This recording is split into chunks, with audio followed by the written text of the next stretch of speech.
نحمده ونصلي على رسوله الكريم فأما بعد أعوذ بالله من الشيطان الرجيم بسم الله الرحمن الرحيم رب اشرح لي صدري ويسر لي أمري واحلل عقدة من لساني يفقهوا قولي۔ پروگرام آج کی نیکی آپ کی خدمت میں لے کے حاضر ہوئے ہیں۔ آج الحمدللہ ہماری اس نیکی کا آخری سیگمنٹ ہے۔ پروگرام آج کی نیکی آپ کی خدمت میں لے کے حاضر ہوئے ہیں۔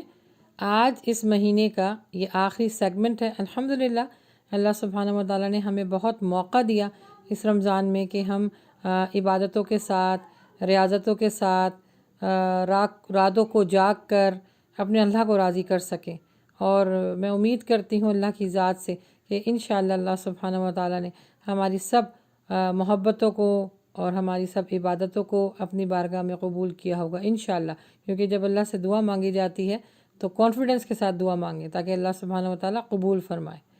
تو بہت بہت زیادہ آپ سب کو مبارک ہو کہ اللہ سبحانہ و تعالیٰ نے ہمیں رمضان کے آخری عشرے تک پہنچایا، اور ماشاءاللہ ہماری اس سیگمنٹ کو آپ لوگوں نے بہت سراہا اور بہت پسند کیا۔ میں آپ سب کی بہت شکر گزار ہوں کہ 30 دن تک آپ لوگوں نے مجھے سنا اور مجھے برداشت کیا۔ بس اللہ سبحانہ و تعالیٰ ہماری اس چھوٹی سی کوشش کو اپنی بارگاہ میں قبول فرمائے۔ اور ایک چھوٹی سی خوشخبری یہ دینا چاہوں گی کہ انشاءاللہ آتے سال تک جو آپ لوگوں کے ساتھ یہ ہم نے نیکیوں کا سیگمنٹ رکھا ہے، ہم کوشش یہ کر رہے ہیں، دعا کیجیے گا ہمارے لیے بھی، کہ اس کو ایک کتاب کی شکل دے سکیں، اور انشاءاللہ وہ کتاب جو ہے وہ سیل آؤٹ بھی ہوگی اور وہ ایز اے گفٹ بھی الرحمن اکیڈمی کی جانب سے دی جائے گی۔ بس دعا کریں کہ اللہ سبحانہ و تعالیٰ ہمیں اس مقصد میں کامیابی دے، آمین۔ آج کی جو نیکی ہے وہ بہت بہت بہترین نیکی ہے۔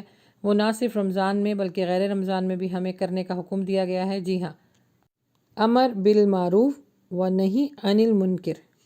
اس کا مطلب ہے کہ لوگوں کو نیکی کا حکم دو اور ان کو برائی سے روکو، اور یہ قرآن پاک میں اللہ سبحانہ و تعالیٰ نے ڈائریکٹ اپنے ایمان والے لوگوں سے ڈائریکٹ مخاطب ہو کے کہا ہے کہ لوگوں کو نیکی کا حکم دو اور برائی سے ان کو روکو، کیونکہ سورہ آل عمران آیت نمبر 110 میں اللہ سبحانہ و تعالیٰ فرماتے ہیں، تم وہ بہترین امت ہو جسے لوگوں کے لیے نکالا گیا، تم نیکی کا حکم دیتے ہو اور برائی سے روکتے ہو اور اللہ پر ایمان رکھتے ہو۔ اللہ سبحانہ و تعالیٰ فرماتے ہیں تم بہترین امت ہو، بہترین جماعت ہو پوری انسانیت کے لیے۔ تاریخ کے اندر اتنی بہترین گروہ جو لوگوں کے لیے نکلے، ان کو نیکی کا حکم دے اور برائی سے روکے، ایسے لوگوں کے لیے فلاح ہے، یعنی کامیابی ہے، وہ بھی اللہ کی طرف سے۔ امر بالمعروف و نہی عن المنکر کا مطلب اور مقصد یہی ہے کہ لوگوں کو حق بات بتائی جائے اور جھوٹ سے رکھا جائے۔ ہر آدمی جانتا ہے کہ اللہ سبحانہ و تعالیٰ نیکی کو اور نیک لوگوں کو پسند کرتا ہے، برائی اور برے لوگوں کو ناپسندیدہ فرماتا ہے۔ اسی لیے اللہ سبحانہ و تعالیٰ بھی یہی چاہتا ہے کہ دنیا میں ہر جگہ نیک لوگ زیادہ سے زیادہ ہوں اور برے لوگوں کا خاتمہ ہو۔ چنانچہ اللہ سبحانہ و تعالیٰ نے اہل ایمان کو محض خود نیک بن کر رہنے اور برائی سے بچنے کا حکم نہیں دیا، بلکہ ساتھ ساتھ دوسروں کو بھی نیکی کا حکم دینے کا حکم دیا ہے۔ اس عظیم مقصد کی خاطر اللہ سبحانہ و تعالیٰ نے کتنے انبیاء، کتنے پیغمبر بھیجے اس دنیا میں، اور ان کا مقصد یہی تھا کہ لوگوں کو نیکی کی طرف یعنی اللہ کی طرف اور حق بات کی طرف ان کو راغب کروایا جائے اور ان کو برائی سے روکا جائے۔ اور یہ سلسلہ اللہ کے نبی صلی اللہ علیہ وآلہ وسلم پر ختم ہوا، اور اس کے بعد اللہ کے نبی صلی اللہ علیہ وآلہ وسلم کو، ان کی امتیوں کو، ان کی امت کو یہ اس چیز کا مکلف ٹھہرا دیا کہ اب تمہارا کام ہے لوگوں تک دین پہنچانا، نیکی کے لیے دعوت دینا اور برائی سے روکنا۔ سورہ آل عمران کی جو آیت مبارکہ ہے، اس کا جو خلاصہ ہے وہ یہی ہے کہ تمام مومن مردوں اور تمام مومن عورتوں پر اپنے اپنے دائرے کا ایک حصار بناتے ہوئے اپنی اپنی استطاعت کے مطابق نیکی کا حکم دینا ہے اور برائی سے لوگوں کو روکنا ہے۔ یہ ان کے اوپر فرض اور واجب ہے، یعنی ہم پر فرض اور واجب ہے۔ ہم اللہ کے نبی صلی اللہ علیہ وسلم کے امتی ہیں، تو ہمیں بھی وہی کام کرنا ہے جو اللہ کے نبی صلی اللہ علیہ وسلم کر کے گئے ہیں۔ ایک حدیث میں اللہ کے نبی صلی اللہ علیہ وآلہ وسلم نے فرمایا، تم سب ذمہ دار ہو اور ہر ذمہ دار کو اپنی ذمہ داری کے بارے میں جواب دینا ہوگا۔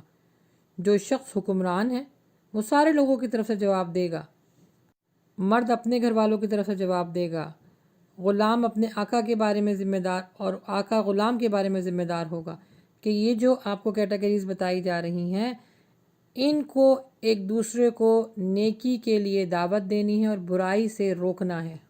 شریعت اسلامیہ نے اتنا خوبصورت یہ ضابطہ حیات بتا دیا ہے کہ ایک دوسرے کو جب برائی سے روکا جائے گا اور نیکی کی تلقین کی جائے گی تو سوچیں اس معاشرے میں کتنی زیادہ نیکیاں پھیل جائیں گی اور گناہ کم ہو جائیں گے۔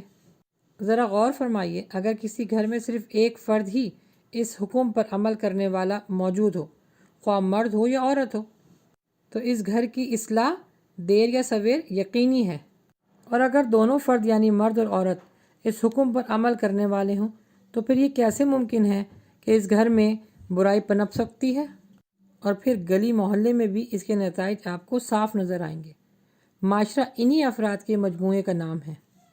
سورہ توبہ میں اللہ سبحانہ تعالیٰ فرماتے ہیں، ایسے نیک عمل کرنے والوں کے لیے اللہ سبحانہ تعالیٰ کی رحمتیں ہیں، جنت کی بشارت ہے، بہترین امتی کہا گیا ہے ان کو۔ اس کام کا اجر ہی اجر ہے۔ یقیناً ہم میں سے کوئی بھی مسلمان ایسا نہیں ہوگا جو دنیا کی اس لامحدود خیر و برکت اور آخرت کی بے حساب اجر و ثواب سے محروم رہنا پسند کرے۔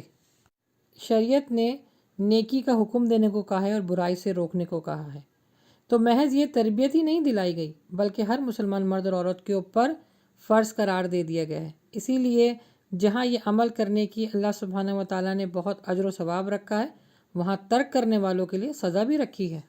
یہ عمل ہمارے اوپر فرض کر دیا گیا ہے کہ نیکی کی دعوت دیں اور برائی سے روکیں۔ اسی وجہ سے اللہ کے نبی صلی اللہ علیہ وآلہ وسلم کی حدیث ہے کہ جہاں برائی ہوتے دیکھتے ہو تو وہاں پر پہلے ہاتھ سے روکو، پھر زبان سے روکو، اور اگر یہ دونوں کام نہ کر سکو تو کم از کم دل میں تو برا جانو، اور یاد رکھو دل میں صرف برا جاننا ایمان کی کمزوری ہے۔ تو برائی کو روکنا اور نیکی کی دعوت دینا ہم پہ فرض ہے۔ اگر یہ عمل ہم نے نہیں کیا تو روز محشر اللہ سبحانہ و تعالیٰ ہم سے پوچھے گا، کیونکہ برائی کے لیے روکنے کے لیے اور نیکی کی دعوت دینے کے لیے اسی وجہ سے اللہ سبحانہ و تعالیٰ نے ہمیں اشرف المخلوقات بنایا ہے۔ ہم جانوروں سے کیوں زیادہ افضل ہیں؟ ان میں یہ اچھے برے کی تمیز نہیں ہے، اس کی حس نہیں ہے، لیکن اللہ سبحانہ و تعالیٰ نے انسان کو اس حس کے ساتھ پیدا کیا ہے۔ عقل ہونا بھی ایک نعمت ہے، اور جو نعمت کا صحیح استعمال کرے گا وہ اجر و ثواب پائے گا، جو غلط استعمال کرے گا اس کو سزا ملے گی۔ نیکی کو پھیلانے کے لیے اور برائی سے روکنے کے لیے بھی آپ کے پاس کم از کم 7 گر ہونے چاہیے، تبھی تو لوگ آپ کی بات سنیں گے۔ سب سے پہلے کہ اخلاص ہونا چاہیے، پھر کتاب و سنت کا علم ہونا چاہیے، حکمت کا پتہ ہونا چاہیے، صبر کرنا آنا چاہیے، کیونکہ جب آپ تبلیغ کے لیے نکلتے ہیں تو بہت سارے مراحل سے گزرتے ہیں اور اس میں اچھے برے لوگ بہت ملتے ہیں۔ پھر اخلاق سب سے بلند ہونا چاہیے، جیسے نبی صلی اللہ علیہ وآلہ وسلم کا تھا، نرمی ہونی چاہیے اور درگزر کرنا آنا چاہیے۔ یہ ساری کوالٹیز اور اس سے کہیں زیادہ اللہ کے نبی صلی اللہ علیہ وآلہ وسلم میں تھی، تبھی اللہ سبحانہ و تعالیٰ نے اللہ کے نبی صلی اللہ علیہ وآلہ وسلم کے لیے مقام محمود پر فائز ہونے کا عہدہ دیا ہے۔ تبلیغ کا کام کرنے میں کچھ ایسی غلط فہمیاں پائی جاتی ہیں جن کی وضاحت کرنا ضروری ہے۔ ان کو شیطان کی طرف سے وسوسے یہ آتے ہیں کہ لوگوں کو نصیحت دینے کا کیا فائدہ، کون سی لوگ ہماری بات سنیں گے۔ پھر دوسرا خیال یہ آتا ہے کہ دین میں تو زبردستی ہے ہی نہیں، ہم لوگوں کو کیسے نصیحت کر سکتے ہیں۔ پھر یہ بھی سوچتے ہیں کہ یہ ہمارا معاملہ تو ہے نہیں، یہ بندے اور اس کے رب کا معاملہ ہے، کون قانون یا مذہب اپنے ہاتھ میں لے۔ اس طرح کی سوچوں کو بالکل پیچھے چھوڑ دیجئے اور اللہ کے لیے آگے نکلیے، لوگوں کو نیکی کی دعوت دیجئے اور برائی سے روکیے۔ یہی ہمارے اوپر فرض ہے اور یہی آخرت میں نجات کا ذریعہ ہے۔ اور یہ بھی نہیں ہے کہ آپ لوگوں کو ان کے ہر مسئلے پہ پوائنٹ آؤٹ کریں اور اپنی اصلاح نہ کریں۔ نیکی ہمیشہ گھر سے شروع کی جاتی ہے۔ پہلے اپنی شخصیت میں اچھے اور برے کی، جائز ناجائز کی اور حرام اور حلال کی تمیز رکھیں، وہ بھی قرآن سے جانیں کہ کیا حلال ہے اور کیا حرام ہے، کیا نیکی ہے کیا بدی ہے۔ یہ جب تمیز آپ کے اندر پیدا ہو جائے گی تو آپ کے لیے کام کرنا آسان ہوگا۔ نیکی ہمیشہ گھر سے شروع کی جاتی ہے، اس چیز کا خیال رکھیں کہ ایسا نہ ہو کہ آپ لوگوں کو جو ہے وہ نصیحت کرتے رہیں اور جو ہے خود اس پر عمل نہ کریں، کیونکہ اللہ سبحانہ و تعالیٰ ہر عمل کے بارے میں پوچھے گا۔ بس اللہ سبحانہ و تعالیٰ ہمیں نیک عمل کرنے کی توفیق عطا فرمائے، آمین۔